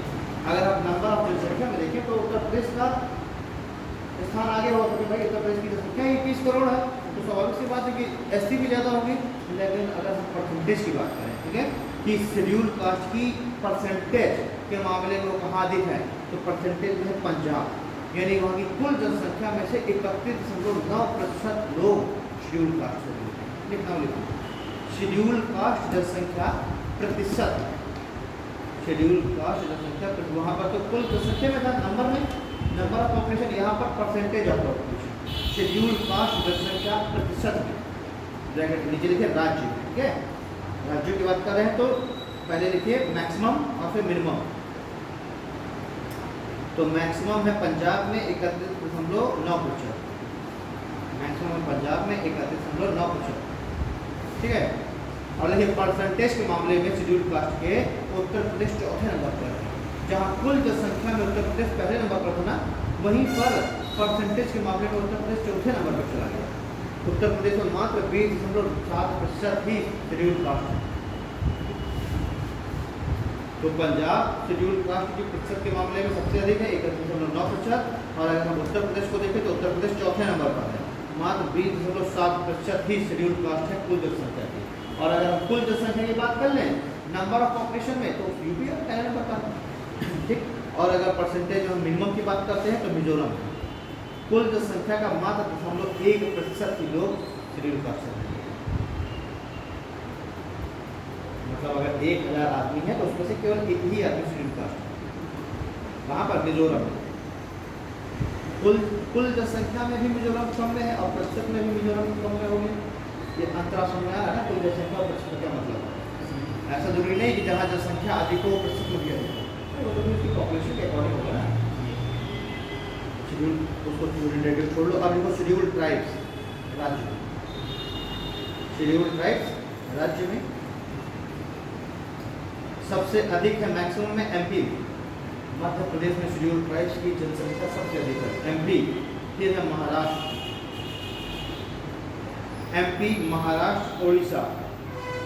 मैंने जब आपको टॉपिक स्टार्ट किया था शेड्यूल ट्राइब्स वाला, तभी मैंने बताया था ना एमपी में सबसे ज़्यादा जनजाति है, फिर महाराष्ट्र में है, ठीक है, फिर उड़ीसा में है, फिर राजस्थान में है, ये मैंने कुछ दिन भी आपको बताया था। और सबसे कम जो शेड्यूल ट्राइब मिनिमम वो कहाँ पर है, राज्य की बात चल रही है, वो है हरियाणा में, फिर है पंजाब में,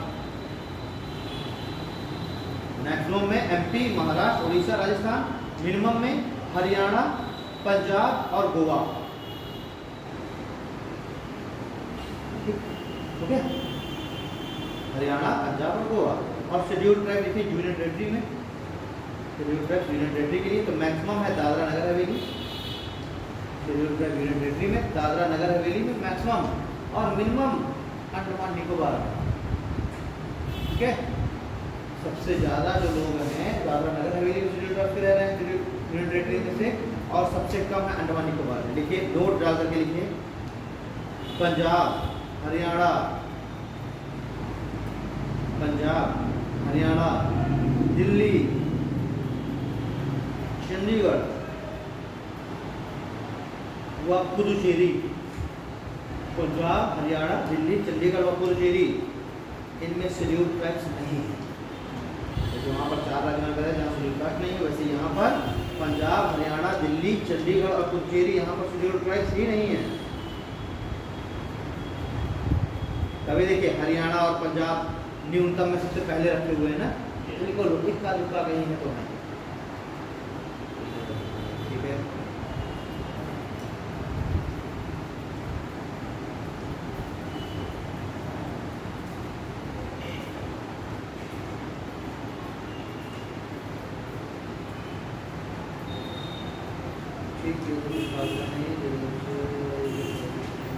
हाँ तो ये लिखो, नोट डाल करके केवल लिखो, 0 से 6 एज ग्रुप के जो बच्चे हैं उनकी सर्वाधिक प्रतिशतता बहराइच में। सॉरी, ये तो यूपी के लिए, मैं यूपी में लिखूँगा, ना लिखूँ तो इसको मैं यूपी स्पेशल में लिखूँगा। ठीक है, इसको मैं लिखूँगा यूपी स्पेशल में, और कुछ पॉइंट आएगा क्या, शेड्यूल ट्राइब की प्रतिशतता नहीं है क्या, लिख लो। शेड्यूल ट्राइब की जो परसेंटेज है, परसेंटेज अभी तो ये जनसंख्या के मामले में था, कुल पॉपुलेशन में, अब शेड्यूल ट्राइब की परसेंटेज में लिखिए। राज्य में, अभी राज्य के लिए लिखेंगे तो मैक्सिमम है मिजोरम में, कितना है 94.4%, मतलब वहाँ के कुल परसेंटेज क्या है 94% लोग शेड्यूल ट्राइब से मिजोरम के। ठीक है, और अगर मिनिमम की बात करें तो उत्तर प्रदेश में मात्र 0.6%, मात्र 0.6% उत्तर प्रदेश में। ठीक है, तो प्रतिशतता में सबसे अधिक है मिजोरम 94.4% लोग शेड्यूल ट्राइब्स हैं, और प्रतिशतता में मिनिमम में है उत्तर प्रदेश मात्र 0.6% लोग। अब देखिए शेड्यूल ट्राइब्स प्रतिशत यूनियन टेरिटरी, शेड्यूल ट्राइब प्रतिशत यूनियन टेरिटरी में, शेड्यूल ट्राइब का प्रतिशत यूनियन टेरिटरी में मैक्सिमम है लक्षद्वीप में, मैक्सिमम लक्षद्वीप में 94.8%। मैक्सिमम कहाँ है, लक्षद्वीप में 94.8%, और मिनिमम है दमन दीव में मात्र 6.3%, दमन दीव में मात्र 6.3%। ठीक है, अब देखिए उत्तर प्रदेश स्पेशल, डालिए नेक्स्ट पेज पे, उत्तर प्रदेश स्पेशल। 20 मिनट का समय है, 20 मिनट में तो है 10 मिनट, 20 मिनट में हमें उत्तर प्रदेश स्पेशल पूरा लिखना है। उत्तर प्रदेश स्पेशल, ठीक है, देखिए 15वीं जनगणना जो 2011 में संपन्न हुई, 2011 में संपन्न हुई 15वीं जनगणना उत्तर प्रदेश के 71 जिलों में संपन्न हुई। 15वीं जनगणना ब्रैकेट में 2011 वाली उत्तर प्रदेश के 71 जिलों में संपन्न हुई, यानी कि उस समय जनगणना सिर्फ 71 जिले हुए, उसके बाद फिर 4 जिले एक्स्ट्रा बढ़ाए गए, 75 जिले हैं ना वर्तमान में। तो 2011 की जो जनगणना थी 15वीं जनगणना, वो उत्तर प्रदेश के मात्र 71 जिलों में ही संपन्न हुई। ठीक है, उसके नीचे लिखिए 31 मार्च 2011 को इंटरिम आंकड़े जारी हुए, अनंतिम आंकड़े मतलब एक रफली आंकड़ा दे दिया गया 31 मार्च 2011 को। ठीक है, एक रफली आंकड़ा दिया गया, तो 31 मार्च 2011 को अनंतिम आंकड़े, इसको बोलते हैं इंटरिम रिकॉर्ड, जारी किया गया। और 30 अप्रैल 2013 को 31 मार्च 2011 को तो क्या कर दिया गया, क्या कर दिया गया, अनंतिम आंकड़े यानी इंटरिम रिकॉर्ड, एक रफली बता दिया गया कि इतनी है। ठीक है, और फिर 30 अप्रैल 2013 को मतलब कि 2 साल 1 महीने के बाद तब फाइनल डेटा आया।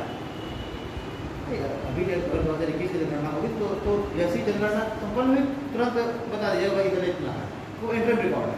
लेकिन फिर उसके 1.5 साल 2 साल बाद फिर फाइनल रिकॉर्ड तैयार होता है, और उसी जो फाइनल रिकॉर्ड आएगा उसी के आधार पर फिर सारी चीज़ें होंगी, हम पढ़ते हैं। तो 31 मार्च 2011 को तो आ गया था इंटरिम रिकॉर्ड, और फिर 30 अप्रैल 2013 में यानी कि 2 वर्ष 1 माह के बाद फाइनल रिकॉर्ड जारी किए गए। ठीक है, राज्य स्तर पर अंतिम आंकड़े देखिए, ये सारा ये यहाँ पे पूछा जाता है, बताइए फाइनल आंकड़े 2011 की जनगणना की कब जारी किए गए, ये क्वेश्चन पूछता है। ठीक है, 30 अप्रैल 2013 को राज्य स्तर पर अंतिम आंकड़े, राज्य स्तर पर अंतिम आंकड़े 29 मई 2013 को जारी किए गए। ये सारा कुछ लिखे हो गया? तो कहाँ से लिखा? ठीक है, मान लो पढ़ा चुके थे तो उसमें कितने लोग ही कितने आते थे, अब यहाँ भी कितने लोग आ रहे हैं। तो अंतिम आंकड़े राज्य स्तर पर अंतिम आंकड़े 29 मार्च 2013 को जारी किए गए। भाई देश के लिए तो पूरा बता दिया गया 30 अप्रैल 2013 को कि भाई इतने इतने जनसंख्या है पूरे देश की। अब हर राज्य स्तर पर हर एक राज्य का अलग अलग कि इस राज्य की कितनी जनसंख्या है, इतने साक्षर है, इतने मेल है, इतने फीमेल है, ये सब कब रिकॉर्ड की जारी किया गया, 29 मई 2013 को, लगभग 1 महीने के बाद। ठीक है, अब लिखें जनगणना के आंकड़े, जनगणना के आंकड़े, उत्तर प्रदेश में ये बात चल रही है, जनगणना के आंकड़े। कुल जनसंख्या, जनगणना के आंकड़े में कुल जनसंख्या 19,98,12,341। कुल जनगणना उत्तर प्रदेश की कितनी है, 19,98,12,341। 19,98,12,341। ठीक है, कुल जनसंख्या उत्तर प्रदेश की किस डेटा से, 2011 के डेटा के अनुसार। ठीक है, चलिए इसके नीचे लिखिए 2001 के मुकाबले 2011 में 2001 के मुकाबले 2011 में उत्तर प्रदेश की जनसंख्या 3,36,00,000।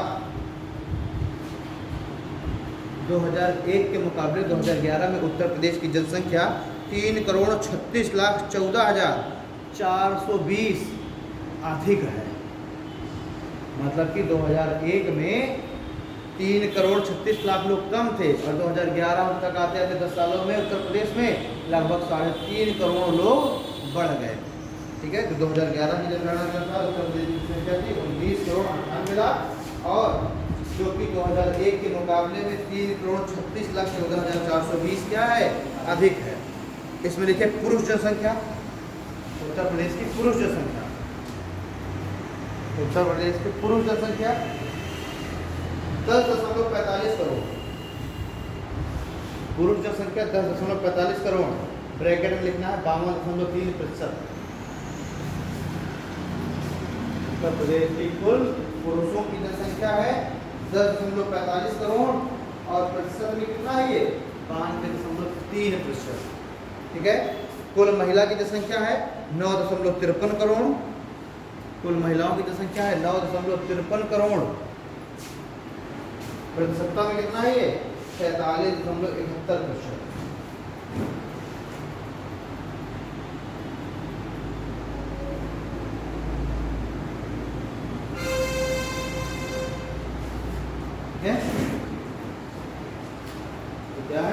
महिलाओं की कुल जनसंख्या है 47.71%।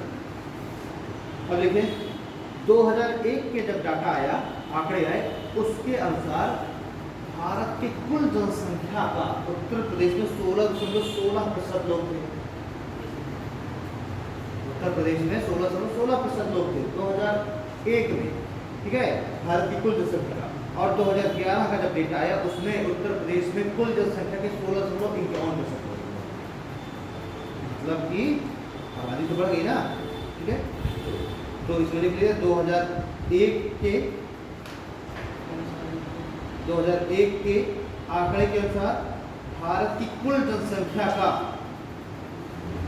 16.16%, भारत की कुल जनसंख्या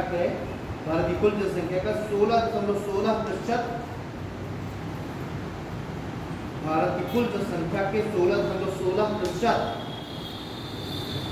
जनसंख्या उत्तर प्रदेश में थी। 2001 की जनगणना के अनुसार भारत की कुल जनसंख्या की 16.16% जनसंख्या उत्तर प्रदेश में थी, जबकि वहीं 2011 में ये आंकड़ा बढ़कर 16.51% हो गया।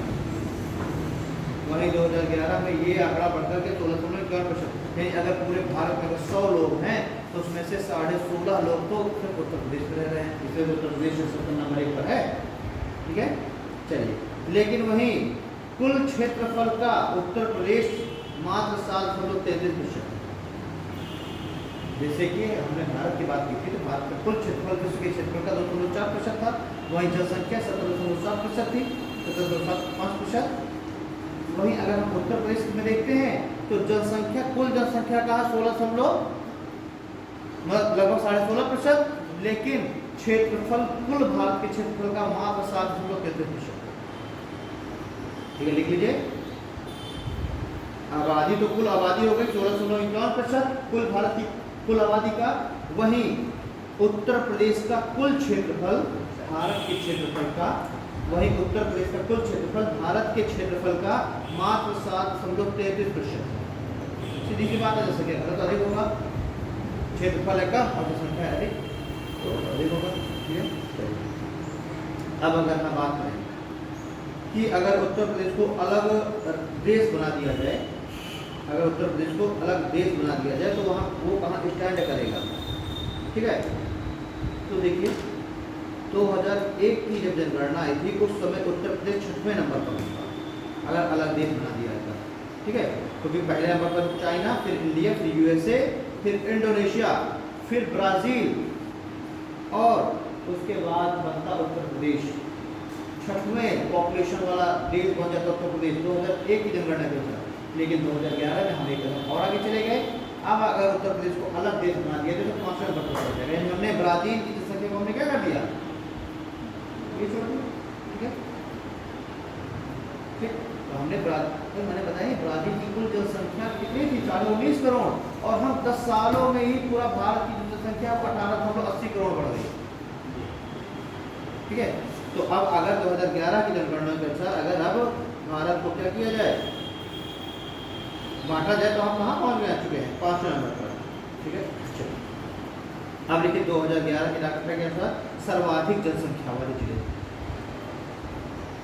ऐसे लिखिए सर्वाधिक जनसंख्या वाले जिले।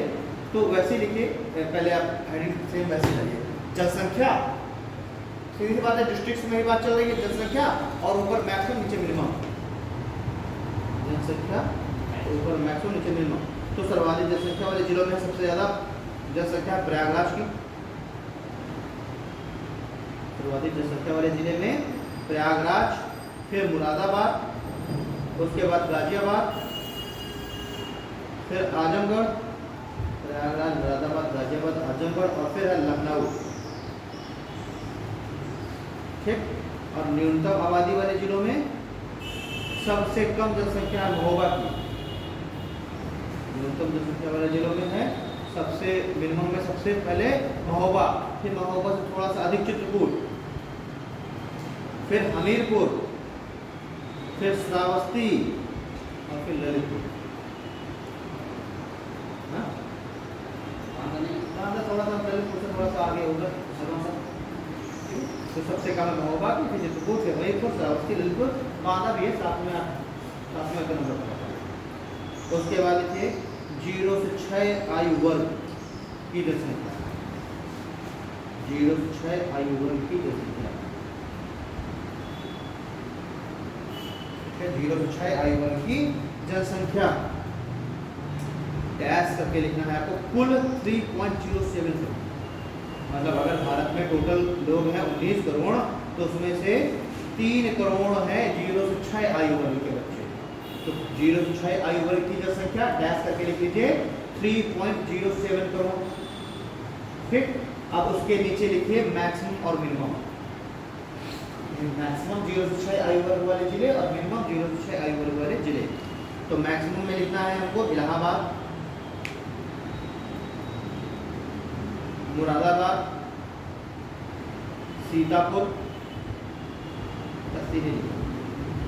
और न्यूनतम में लिखना है हमको, न्यूनतम में महोबा, फिर हमीरपुर, महोबा, हमीरपुर, फिर चित्रकूट। ठीक है, यानी कि 0 से 6 आयु वर्ग के जो लोग हैं वो सबसे कम कहाँ है? महोबा में, क्योंकि महोबा की जनसंख्या सबसे कम है, और सबसे कम होंगे।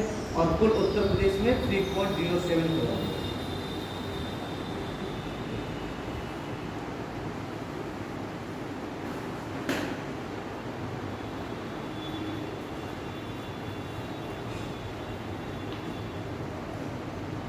ठीक, अगर हम बात करें 0 से 6 एज ग्रुप के बच्चों का कुल अनुपात परसेंटेज, 0 से 6 आयु वर्ग के जो बच्चे हैं उनका कुल रेशियो परसेंटेज में अगर हम बात करें तो 2011 में 15.41%, कुल टोटल जनसंख्या का 15.41% जो बच्चे हैं, नहीं 100 है टोटल उत्तर प्रदेश की कुल जनसंख्या, तो उसके 15.41% क्या है? बच्चे हैं। ठीक है, रेशियो हमने निकाला, अनुपात। ये किस आंकड़े के अनुसार? 2011 के। और देखिए 2001 के आंकड़े के अनुसार यही जो संख्या थी ना बच्चों की, ये थी 19.1%। मतलब कि 2001 में जो हमारी एक चाइल्ड जो रेशियो है ये अच्छी थी, और 2011 में इसमें कमी आ गई। नहीं, तो 2011 की जनगणना में 15.41% बच्चे थे कुल जनसंख्या के। वहीं 2001 की जनगणना में अगर हम देखें तो कुल जनसंख्या के 19.1% थे बच्चे। मतलब कि क्या हुआ, 1 से लेकर 11 में ये जो 0 से 6 आयु वर्ग के जो बच्चे हैं इनमें कमी आई है। ठीक है, और अगर हम राष्ट्रीय देखते हैं, नेशनल लेवल पर, भारत के लेवल पर अगर हम ये 0 से 6 आयु वर्ग के बच्चे देखें तो कुल जनसंख्या का 13.6%। अगर हम राष्ट्रीय लेवल पर देखें, भारत के प्रदेश में देखें, तो अगर पूरे भारत में 100 करोड़ लोग हैं तो उसके 13.6 करोड़ क्या है? बच्चे हैं। और हमने अभी लिखा क्या है, ये जो 15.4% है ये क्या है? उत्तर प्रदेश की। अगर उत्तर प्रदेश की जनसंख्या है 100 तो उसके 15.4 है किसमें? उत्तर प्रदेश। मतलब कि अगर उत्तर प्रदेश का जो अगर हम देखें 0 से 6 एज ग्रुप के जो बच्चे हैं वो हमारे भारत के एवरेज से अच्छा है। भारत का एवरेज तो मात्र 13.6 ही है, 100 करोड़ में से मात्र 13.6 करोड़ ही बच्चे हैं। लेकिन अगर हम उत्तर प्रदेश में देखें तो वो रेशियो क्या है, कहाँ जाता है? 15.6% जाता है, 15.41% हो जाता है। ठीक है, ये हो गया। हाँ, अब देखिए 0 से 6 आयु वर्ग का, 0 से 6 आयु वर्ग का सर्वाधिक प्रतिशत बहराइच में है। 0 से 6 आयु वर्ग का सर्वाधिक प्रतिशत बहराइच में है, 18.77%। 0 से 6 आयु वर्ग का सर्वाधिक प्रतिशत बहराइच में है, 18.77%। और न्यूनतम है कानपुर नगर में, और न्यूनतम कहाँ है? कानपुर नगर में, मात्र 11.13%। 0 से 6 आयु वर्ग का सर्वाधिक प्रतिशत बहराइच में है, 18.77%। वहाँ की कुल जनसंख्या के 18.77% बच्चे हैं, और कानपुर नगर में ये सबसे कम है, 11.13%। ठीक है,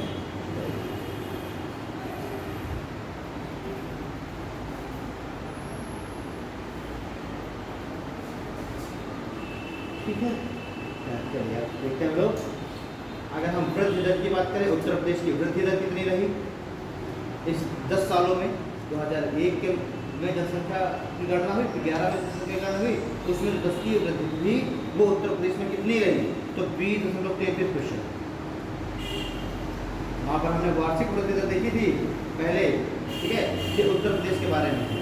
उत्तर प्रदेश की वार्षिक वृद्धि दर, सॉरी उत्तर प्रदेश की दशकीय वृद्धि दर, यानी 2001 से 2011 तक में 10 सालों में कितने प्रतिशत लोग बढ़ गए, तो 20.13% लोग बढ़ गए, ठीक है। तो उत्तर प्रदेश की दशकीय वृद्धि दर 20.33%। ये यहाँ से क्वेश्चन बनेगा, बताइए उत्तर प्रदेश की दशकीय वृद्धि दर कितनी है, 20.33%, ठीक है। स्वतंत्रता के बाद सर्वाधिक वृद्धि दर 1991 से 2001 में बढ़ी। स्वतंत्रता के बाद सर्वाधिक वृद्धि दर उत्तर प्रदेश की जो सर्वाधिक वृद्धि दर स्वतंत्रता के बाद कब बढ़ी, तो 1991 से 2001 के बीच में जो 10 साल थे उसमें बढ़ी। मतलब 1991 में जो डेटा आया रहा होगा उससे 2001 का डेटा बहुत अधिक रहा होगा, ठीक। तो स्वतंत्रता के बाद सर्वाधिक वृद्धि दर 1991 से 2001 में, और न्यूनतम वृद्धि दर रही 1951 से 61 में। उत्तर प्रदेश की सर्वाधिक वृद्धि दर 1991 से 2001 में, और न्यूनतम वृद्धि दर 51 से 61 में, ठीक है। अब देखिए सर्वाधिक वृद्धि दर, जिलों के साथ लिखना सर्वाधिक वृद्धि दर, ऊपर मैक्सिमम नीचे मिनिमम। तो जनसंख्या की जो सर्वाधिक वृद्धि दर थी ये किन जिलों में सबसे ज्यादा रही इन 10 सालों में, और किन जिलों में सबसे कम रही, ठीक है। तो सर्वाधिक वृद्धि दर गौतम बुद्ध नगर, सर्वाधिक वृद्धि दर गौतम बुद्ध नगर, फिर गाजियाबाद, सर्वाधिक वृद्धि दर गौतम बुद्ध नगर, फिर गाजियाबाद, ठीक है। और न्यूनतम वृद्धि दर सर्वाधिक वृद्धि दर तो गौतम बुद्ध नगर और गाजियाबाद में थी। न्यूनतम वृद्धि दर कानपुर नगर और हमीरपुर। सबसे कम जो वृद्धि रही दशकीय वृद्धि वो कानपुर नगर में रही, और उससे थोड़ा सा अधिक रही हमीरपुर, ठीक है। अब देखिए जनसंख्या घनत्व, उत्तर प्रदेश का जनसंख्या घनत्व 829 व्यक्ति प्रति किलोमीटर है, प्रति किलोमीटर स्क्वायर है। उत्तर प्रदेश का जनसंख्या घनत्व 829 व्यक्ति प्रति किलोमीटर स्क्वायर है, ठीक है। और राष्ट्रीय हमने देख लिया था, राष्ट्रीय 382 प्रति किलोमीटर स्क्वायर था। 2001 में जो जनसंख्या घनत्व हुआ था वो था 690 प्रति किलोमीटर स्क्वायर। उत्तर प्रदेश की जो जनसंख्या घनत्व कुल पॉपुलेशन डेंसिटी थी वो 2001 का जो आंकड़ा आया उसमें मात्र 690 किलोमीटर प्रति स्क्वायर था, और 2011 में बढ़ करके कितना हो गया 829 व्यक्ति प्रति किलोमीटर स्क्वायर। मतलब कितना ज़्यादा बढ़ गया, देख सकते हैं आप लोग, लगभग 140 व्यक्ति प्रति किलोमीटर स्क्वायर बढ़ गया। तो जनसंख्या भी तो बढ़ी ना, जनसंख्या बढ़ी तो जनसंख्या घनत्व भी बढ़ गया, ठीक। चलिए अब लिखिए जनसंख्या घनत्व अधिकतम और मिनिमम, जनसंख्या घनत्व अधिकतम और मिनिमम। अधिकतम जनसंख्या घनत्व है गाजियाबाद 3971, सबसे अधिक जनसंख्या घनत्व है उत्तर प्रदेश में गाजियाबाद जिले का 3971, 3971। उसके बाद है वाराणसी का और फिर है लखनऊ का, गाजियाबाद, वाराणसी और फिर लखनऊ का। और सबसे न्यूनतम जो जनसंख्या घनत्व है वो है ललितपुर का, मात्र 242। गाजियाबाद में 1 किलोमीटर स्क्वायर में 4570 लोग रह रहे हैं, वहीं ललितपुर में 242, ठीक है। तो न्यूनतम है ललितपुर में, फिर उससे थोड़ा अधिक सोनभद्र में, और फिर हमीरपुर। ललितपुर में सबसे कम, फिर थोड़ा अधिक सोनभद्र और फिर हमीरपुर, ठीक है। अब देखिए साक्षरता दर, साक्षरता दर उत्तर प्रदेश का भारत में 29वां स्थान। साक्षरता दर में उत्तर प्रदेश का भारत में कौन से स्थान है, 29वां स्थान है। कितने तरह कितने नीचे से हैं, बिल्कुल नीचे से हैं, टॉप पे ही है बिल्कुल, ठीक है। उत्तर प्रदेश का भारत में 29वां स्थान है साक्षरता दर में। कुल साक्षर व्यक्ति है 67.72%। कुल जनसंख्या साक्षरता दर कितना है, कुल साक्षरता दर कितनी है भारत उत्तर प्रदेश की 67.72%, जिसमें से पुरुष साक्षरता दर कितनी है 77.3% और स्त्रियों की है 57.2%। साक्षरता दर में रैंकिंग की अगर हम बात करें तो 29वां स्थान। कुल 100 लोगों में से अगर हम बात करें, कुल 100% में से 67.72% लोग साक्षर हैं, जिसमें से पुरुष हैं मात्र 77.3% और महिलाएं 57.2%। कुल तो 67 हो गया, पुरुष 77 और स्त्रियां 57। अब लिखिए साक्षरता दर, साक्षरता मैक्सिमम और नीचे मिनिमम, कौन से राज्य अधिक साक्षर है, कौन से कम साक्षर है। साक्षरता में मैक्सिमम और मिनिमम, तो मैक्सिमम में लिखिए जीबी नगर 80.12%, यानी जीबी नगर गौतम बुद्ध नगर के 100 लोगों में से 80 लोग साक्षर हैं, ठीक है। जीबी नगर फिर कानपुर नगर, अधिकतम में जीबी नगर फिर कानपुर नगर। और न्यूनतम में लिखिए श्रावस्ती, न्यूनतम में लिखिए श्रावस्ती मात्र 46.74% लोग। श्रावस्ती में ब्रैकेट लिख लीजिए 46.74% और उसके बाद है बहराइच। श्रावस्ती में 46.74% सबसे कम और उससे थोड़ा अधिक बहराइच में, ठीक है। अब देखिए ग्रामीण जनसंख्या 65.46%। उत्तर प्रदेश में जो ग्रामीण जनसंख्या है वो 65.46% साक्षर है, ठीक है। उत्तर प्रदेश में जो ग्रामीण क्षेत्र में रहने वाले जो लोग हैं उसमें से कितने प्रतिशत साक्षर हैं? 65.46%। और नगर सारा डेटा 2011 का, ठीक है। और नगरीय जनसंख्या में कितने लोग साक्षर हैं? तो 75.14%। ग्रामीण साक्षरता दर 65.46%, नगरीय साक्षरता दर 75.14%, ठीक है। आप जरा नोट डालकर के लिखिए सर्वाधिक पुरुष साक्षरता गौतम बुद्ध नगर की, सर्वाधिक पुरुष साक्षरता है गौतम बुद्ध नगर की। न्यूनतम पुरुष साक्षरता है श्रावस्ती की, 60 लिखा करिए, ठीक है। मैक्सिमम लिखा पुरुष साक्षरता गौतम बुद्ध नगर की, मिनिमम न्यूनतम श्रावस्ती की, ठीक है। सर्वाधिक महिला साक्षरता है कानपुर नगर की, जहाँ गौतम बुद्ध नगर में पुरुष ज़्यादा साक्षर है वहीं कानपुर नगर में महिलाएं ज़्यादा साक्षर हैं। और न्यूनतम है श्रावस्ती में, पुरुष और महिलाएं दोनों श्रावस्ती में न्यूनतम है साक्षर। अब लिखिए लिंगानुपात, सारी बात करने से चल रही लिंगानुपात 26वां स्थान, जहाँ लिटरेसी में 29वां स्थान था वहीं लिंगानुपात में हमारा 26वां स्थान है, ठीक है। और कुल लिंगानुपात कितना है उत्तर प्रदेश का? 912। अगर हम राष्ट्रीय की बात करें तो राष्ट्रीय 943 था, राष्ट्रीय 943 था और उत्तर प्रदेश का लिंगानुपात कितना है? 912, ठीक है। नीचे लिखिए 1991 से 2001 में लिंगानुपात में सर्वाधिक वृद्धि हुई। 1991 से 2001 के बीच में जो लिंगानुपात है उसमें क्या हुई? सर्वाधिक वृद्धि हुई, ठीक। अब लिखिए लिंगानुपात मैक्सिमम और मिनिमम, लिंगानुपात मैक्सिमम और मिनिमम, लिंगानुपात मैक्सिमम और मिनिमम। तो मैक्सिमम में जौनपुर 1024, फिर आजमगढ़, जौनपुर आजमगढ़ फिर है देवरिया, ठीक है। मैक्सिमम लिंगानुपात जौनपुर में 1024, फिर आजमगढ़ फिर देवरिया। और मिनिमम है गौतम बुद्ध नगर मात्र 851, गौतम बुद्ध नगर 851।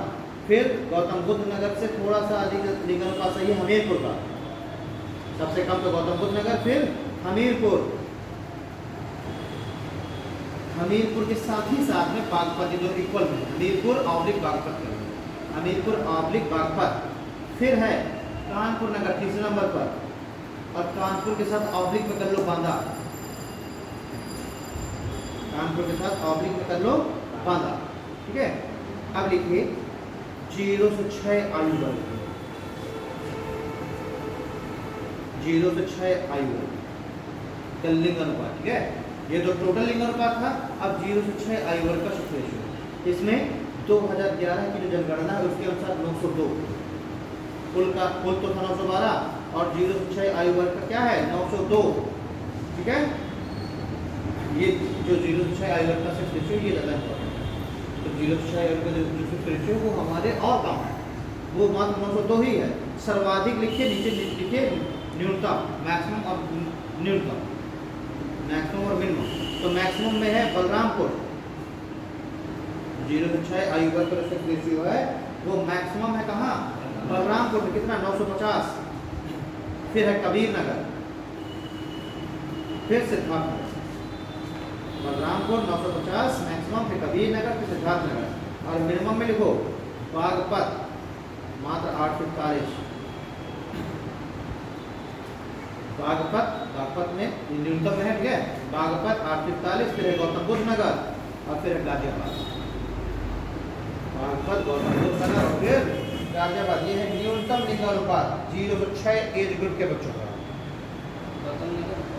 और फिर गाजियाबाद पहले नंबर पर, बागपत, फिर गौतम बुद्ध नगर और फिर गाजियाबाद, ठीक है। तो ये आपका डेटा हो गया उत्तर प्रदेश के लिए भी और देश के लिए भी, ठीक है। सेंसस पूरी समाप्त होती है यहाँ पे कथा सेंसस की। कल हम लोग बात करेंगे जो हमारे शेड्यूल्ड ट्राइब्स जो बचे हुए थे, कुछ अलग अलग राज्यों के शेड्यूल्ड ट्राइब्स, कौन सी जनजाति कहाँ पाई जाती है, वो हमको कल करने हैं। और उत्तर प्रदेश स्पेशल, उत्तर प्रदेश में कौन कौन सी जनजाति कहाँ पर निवास करती है और कितनी मात्रा में निवास करती है, वो हम लोग कल देखेंगे। ये टॉपिक कंप्लीट हो जाएगा, ठीक है। फिर मिलते हैं कल की क्लास में। Thank you.